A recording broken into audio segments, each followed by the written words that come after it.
నమస్కారం. ఎన్ఐ న్యూస్కి స్వాగతం. హెడ్లైన్ చూద్దాం.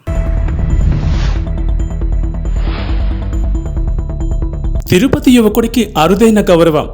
ఐన్స్టీన్ వీసాను మంజూరు చేసిన అమెరికా.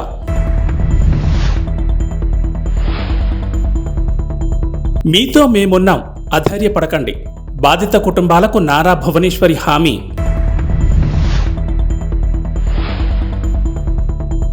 ట్యాంక్ బండ్పై గద్దర్ విగ్రహం ఏర్పాటుకు రేవంత్ సర్కార్ గ్రీన్ సిగ్నల్. తిరుపతి యువకుడు అరుదైన ఘనతను సాధించాడు. ప్రతిభావంతులకు అమెరికా ప్రభుత్వం మంజూరు చేసే EB1 వీసాను సొంతం చేసుకున్నాడు. స్థానిక నలంద నగర్కు చెందిన అనంత రవితేజ వాషింగ్టన్లోని యాపిల్ సంస్థ ప్రధాన కార్యాలయంలో ప్రిన్సిపల్ రీసెర్చ్ సైంటిస్ట్గా పనిచేస్తున్నాడు. ఆయన ప్రతిభను గుర్తించిన సంస్థ EB1 వీసాను మంజూరు చేయాలని ప్రభుత్వానికి ప్రతిపాదించింది. పరిగణలోకి తీసుకున్న ప్రభుత్వం 2 రోజుల క్రితం ఆ వీసాను మంజూరు చేసింది. అత్యంత ప్రతిభావంతులకు మాత్రమే ఇచ్చే ఈ వీసాను ఐన్స్టీన్ వీసా అని కూడా అంటారు. టీడీపీ జాతీయ అధ్యక్షుడు నారా చంద్రబాబు నాయుడు అరెస్టును తట్టుకోలేక మనస్తాపంతో చనిపోయిన కార్యకర్తల కుటుంబాలను నారా భువనేశ్వరి మంగళవారం పరామర్శించి వారికి భరోసా ఇచ్చారు. మీతో మేమున్నాం, అధైర్యపడొద్దని చెప్పారు. ఉమ్మడి గుంటూరు, ప్రకాశం, నెల్లూరు జిల్లాలో నిజం గెలవాలి పర్యటనలో భాగంగా మొదటి రోజు ఉమ్మడి గుంటూరు జిల్లాలో పర్యటించారు. రేపల్లె, పర్చూరు, ఒంగోలు నియోజకవర్గాల్లో 4 బాధిత కుటుంబాలను పరామర్శించారు. నిజం గెలవాలి కోసం విజయవాడ విమానాశ్రయానికి చేరుకున్న నారా భువనేశ్వర్కి కృష్ణా జిల్లా పార్టీ నాయకులు, కార్యకర్తలు ఘన స్వాగతం పలికారు. అనంతరం రోడ్డు మార్గం ద్వారా మొదట రేపల్లె నియోజకవర్గానికి చేరుకున్నారు. చెరుకుపల్లి మండల కేంద్రంలో పార్టీ కార్యకర్త కోట వెంకటేశ్వర కుటుంబాన్ని భువనేశ్వరి పరామర్శించారు. 9/9/2023న చంద్రబాబు అరెస్టును తట్టుకోలేక గుండెపోటుతో వెంకటేశ్వరరావు మృతి చెందారు.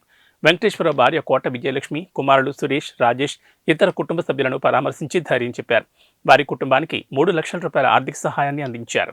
విప్లవ కవి, ప్రజా గాయకుడు గద్దర్ విషయంలో రేవంత్ రెడ్డి ప్రభుత్వం మాట నిలబెట్టుకుంది. హైదరాబాద్లోని ట్యాంక్ బండ్పై గద్దర్ విగ్రహాన్ని ఏర్పాటు చేస్తామన్న సీఎం రేవంత్ రెడ్డి మాట నిలబెట్టుకున్నారు. గద్దర్ విగ్రహ ఏర్పాటుకు టీఎస్ ప్రభుత్వం గ్రీన్ సిగ్నల్ ఇచ్చింది. గద్దర్ విగ్రహాన్ని ఏర్పాటు చేయాలని తెల్లాపూర్ మున్సిపాలిటీ చేసిన తీర్మానానికి ఆమోదం తెలిపింది. విగ్రహ ఏర్పాటుకు అనువైన స్థలాన్ని కేటాయిస్తూ ఈ రోజు ఉత్తర్వులు జారీ చేసింది.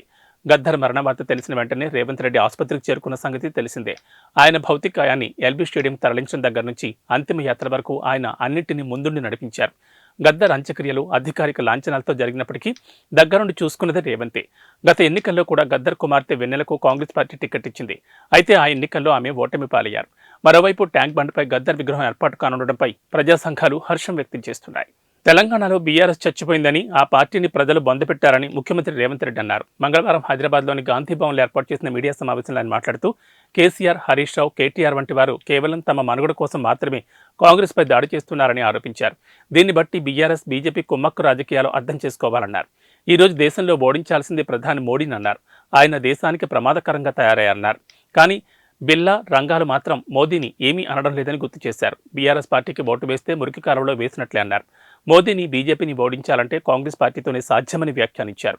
కేంద్రంలో కాంగ్రెస్ అధికారంలోకి వస్తే తెలంగాణకు ఇచ్చిన హామీలు నెరవేరుతాయన్నారు. ఇంతకాలం కేసీఆర్ అడిగింది లేదు, మోడీ ఇచ్చింది లేదని విమర్శించారు. తెలంగాణలో 17కు 17 స్థానాలు కాంగ్రెస్ గెలవాలన్నారు. బీఆర్ఎస్ నేతలకు ఓటమితో మతితప్పి ఇష్టారీతిన ఆరోపణలు చేస్తున్నారన్నారు. బీజేపీపై మేం పోటీ చేస్తుంటే బీఆర్ఎస్ తమను టార్గెట్ చేస్తోందని ధ్వజమెత్తారు.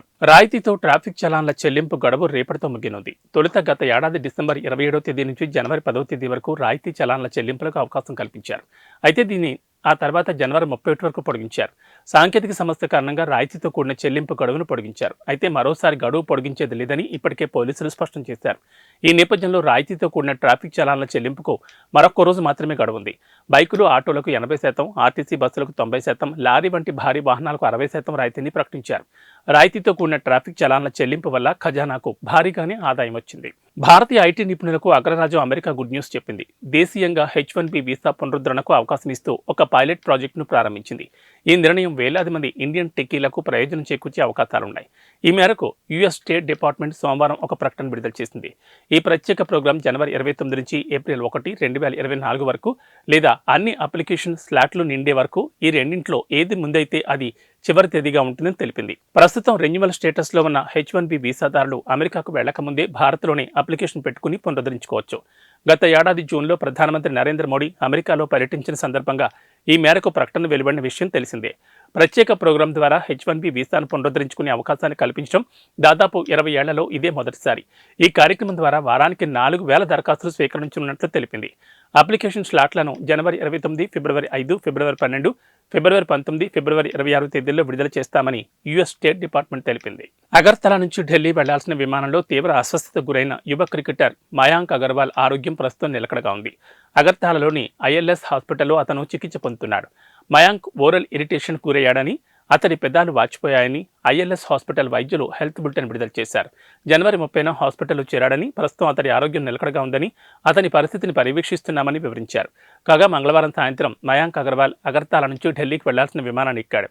ఫ్లైట్లో తాను కూర్చున్న సీటు ముందు పౌచ్లో ఉన్న ద్రవాన్ని తాగి తీవ్ర అస్వస్థతకు గురయ్యాడని పలు మీడియా రిపోర్టులు పేర్కొన్నాయి.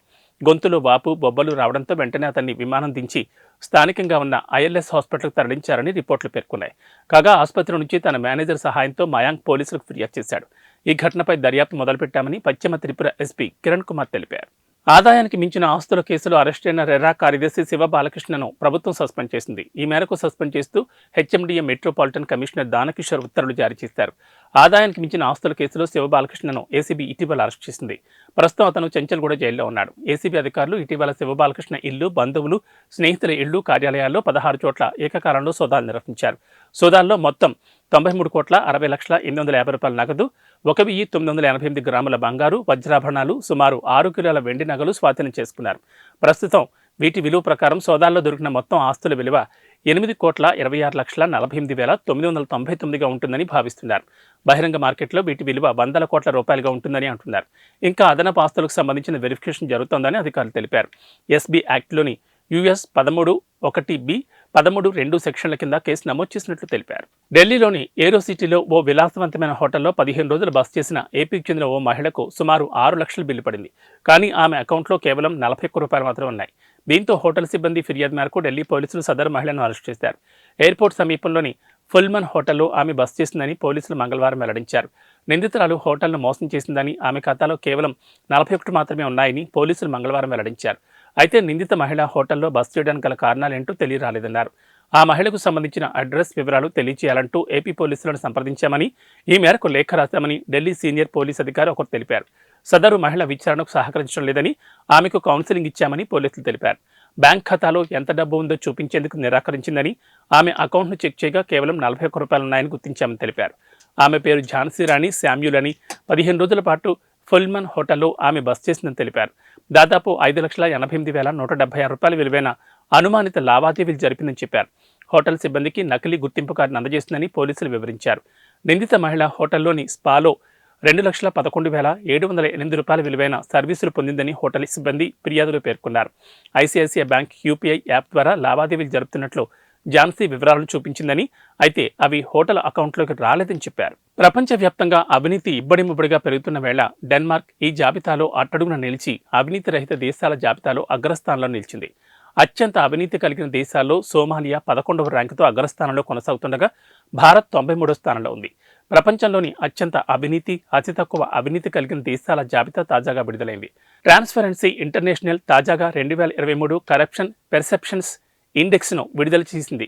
సిబిఐ గ్లోబల్ సగటు వరుసగా 12వ ఏడాది కూడా 43 వద్ద ఎలాంటి మార్పు కనిపించలేదు. 2/3 దేశాలు 50 లోపే స్కోర్ చేశాయి. ప్రభుత్వ రంగంలో చోటు చేసుకున్న అవినీతి ఆధారంగా మొత్తం 180 దేశాలు భూభాగాల్లో అధ్యయనం చేసిన సిపిఐ అవినీతి స్థాయిని 0 నుంచి 100 వరకు ర్యాంకులు ఇచ్చింది. ఇవి బులెటిన్ విశేషాలు. నమస్కారం.